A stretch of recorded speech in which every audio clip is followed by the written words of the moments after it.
Hi, everybody. Welcome to the episode of In the Scoop Parking Lot. My name is Paul. As always, I would like to talk to you before I formally introduce the episode today. What if I told you that one of the greatest threats to freedom is not censorship? It's not the greatest threat.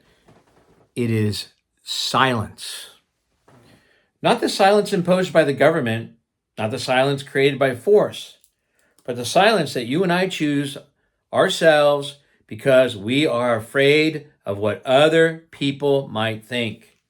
History tells us that societies rarely lose freedom all at once.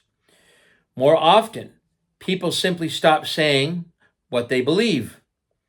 One voice becomes quiet, then another, and of course another voice, until eventually everyone assumes the silence means everyone agrees. So let's talk about the silence, the spiral of silence from In the School Parking Lot. Boom. Before we go any further, I want to give credit where credit is due.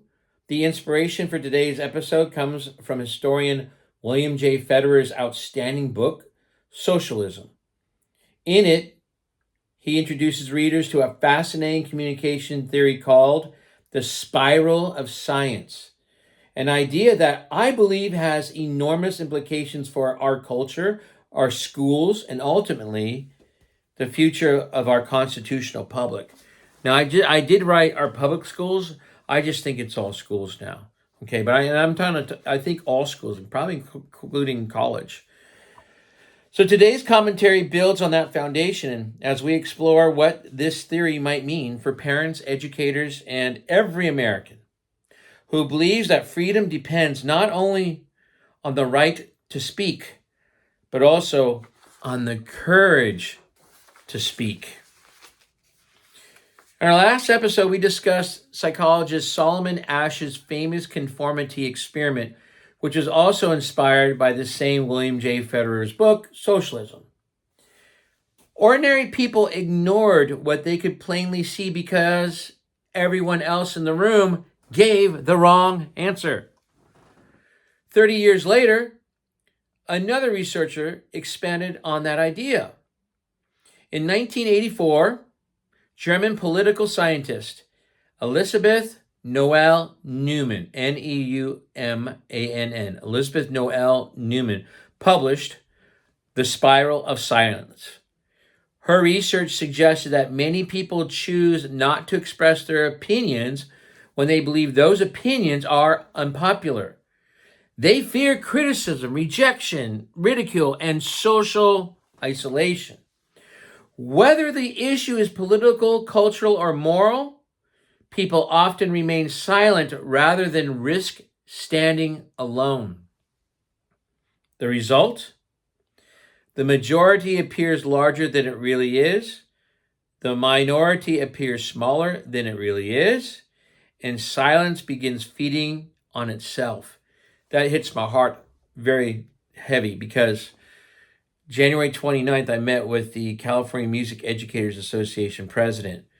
97% of the California Music Educators Association, 97% voted in favor of changing the purpose of the association to DIE or DEIA. Probably DIEA is better. So again, 97% said yes. I was one of the 3%, actually less. I think it was 2.7%. Majority appears larger than it really is. The minority appears smaller than it really is. And then silence begins feeding on itself. I feel I'm guilty. Chuck Colson once described it this way. Chuck said, hey, people with supposedly wrong thinking opinions simply keep those opinions to themselves. That silence creates the illusion that everyone agrees. The spiral continues. Researchers have even given this phenomenon another name. That name, false enforcement. That's pretty cool. False enforcement. That means publicly defending or enforcing a social norm that many people privately question. I bet you There are many music teachers in the state of California. You didn't know that. If you're new to me, I'm a music teacher. Been one for 37 years. And I bet you they privately question, why are we selecting music based on identity and ethnicity and race and gender? I bet you there's a lot of people that do that quietly. I'm just saying. Think about that. People do not necessarily change what they believe. They simply stop saying what they believe. The Washington Post once reported on research suggesting that awareness of government surveillance can cause people to self-censor their opinions online. That's scary. Whether the issue is surveillance, politics, or culture, the lesson is the same. Here's the lesson. When people believe they are being watched or judged, many people become less willing to speak honestly. Now, let me ask an uncomfortable question for you and me. Could this be happening in our schools? And I did originally write public schools. Again, I'm just going to go schools. I'm going to go at any level now. Could this happen in our schools? I strongly believe it is a question every parent should be willing to ask. Schools are not places where children learn reading, writing, mathematics, and science. Listen to that. Schools are not only places where children learn reading, writing, mathematics, and science. Schools are also where children learn something far more subtle. What opinions receive approval and what opinions are better left unsaid. I love this article. This is so good. Every student understands social pressure. No one wants to be laughed at in class. No one wants to lose friends. No one wants to be labeled. Whether the discussion involves history, race, biology, politics, religion, or public policy, children quickly discovered which answers earn praise. And, of course, which answers produce uncomfortable silence. Now, let's be fair. Most teachers are not trying to silence anyone. I'm going to say that again because I believe that. Most teachers are not trying to silence anyone. Most teachers entered education because they genuinely care about children and want children to succeed. But even without intending to, a classroom culture can develop where students begin asking themselves a different question before raising their hand. Not, is this true? Now the question is this safe to say? Think about that again. They're not asking about, is this true? They're saying, is this safe to say? Those are two completely different questions, right? When students begin measuring their words by social acceptance instead of honest conviction, the spiral of silence has already begun. Sad. History gives us sobering reminders of where conformity can lead.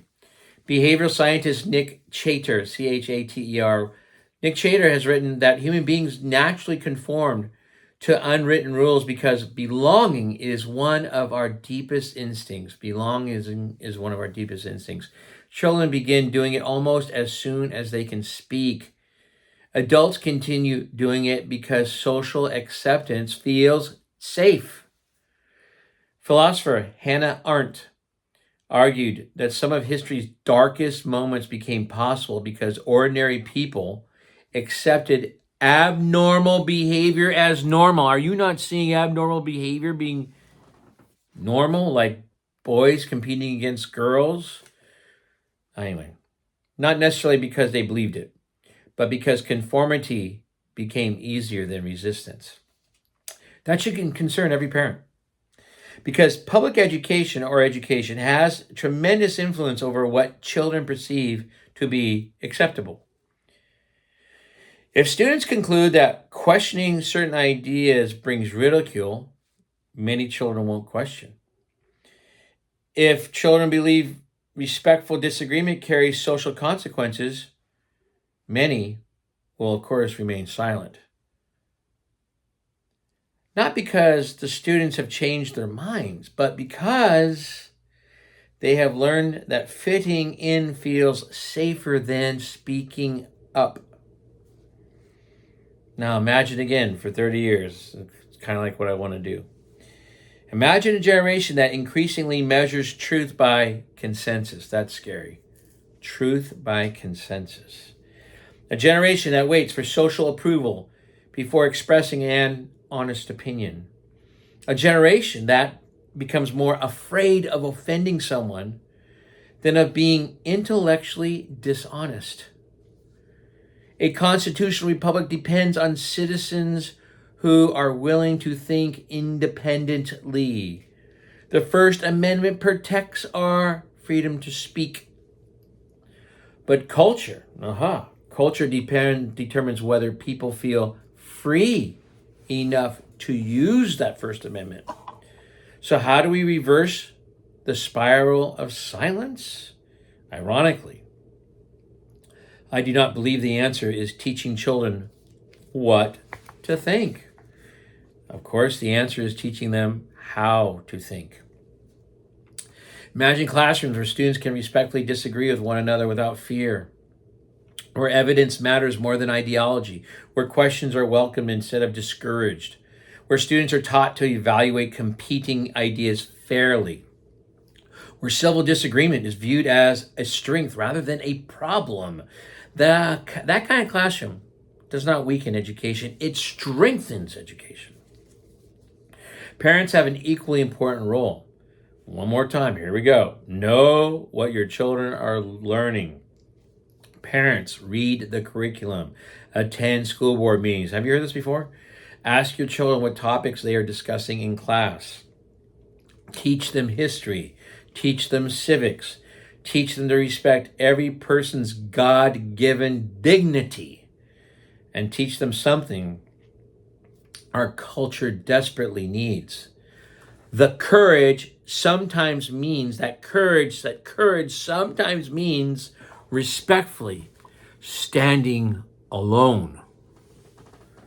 The spiral of silence is broken every time one ordinary citizen politely says, I see this differently. Every great movement for freedom began with someone who refused to let fear determine what they could say. Freedom has never depended upon everyone agreeing. Freedom depends upon people having the courage to speak honestly, to listen respectfully, which I appreciate you doing, we're almost done, to examine evidence carefully, and never confuse popularity with truth. Never confuse popularity with truth. Because silence has never preserved liberty. Courage has preserved liberty. Until next time, stay involved, stay informed, and never stop asking what your children are being taught, because the future of the United States of America is being shaped one classroom at a time. I'll see you in the school parking lot. Thank you.